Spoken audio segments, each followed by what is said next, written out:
एक जान पर खतरा मंडराने लगा था। जान से मारने की धमकियां दी जा रही थी या दावे किए जा रहे थे, आरोप लगाए जा रहे थे। और किसकी जान को खतरा? देश के प्रधानमंत्री। राष्ट्रपति के अभिभाषण पर धन्यवाद प्रस्ताव भी नहीं दिया लोकसभा में।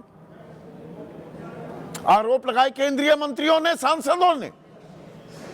यह बात और है कि कोई एफआईआर दर्ज नहीं।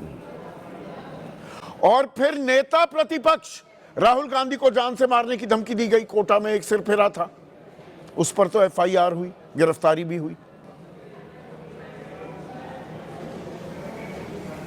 पर यह जान का खतरा बताकर आम आदमी, आपको, मुझको, जो हमारे सरोकार हैं, हमारी अपेक्षाएं हैं, हमारी उम्मीदें हैं अपने राजनेताओं से, भाई हम चुनकर भेजते हैं,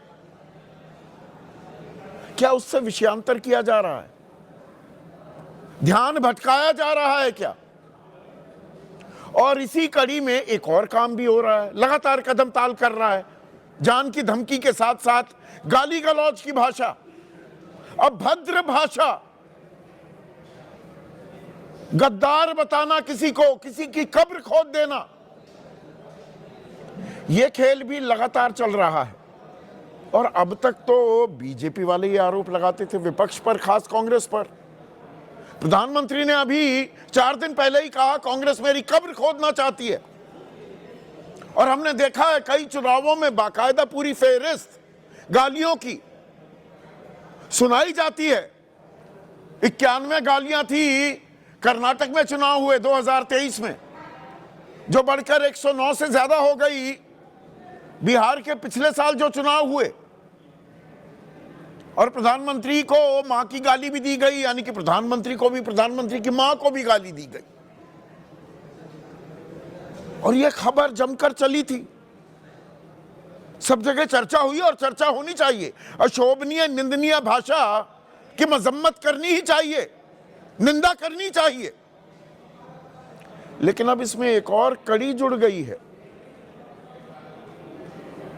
और पिछले 26 दिन इस महीने में जिन जिन गालियों का प्रयोग हुआ है, जिन शब्दों का प्रयोग हुआ है राहुल गांधी के लिए, वो नेता प्रतिपक्ष हैं, संवैधानिक पद है।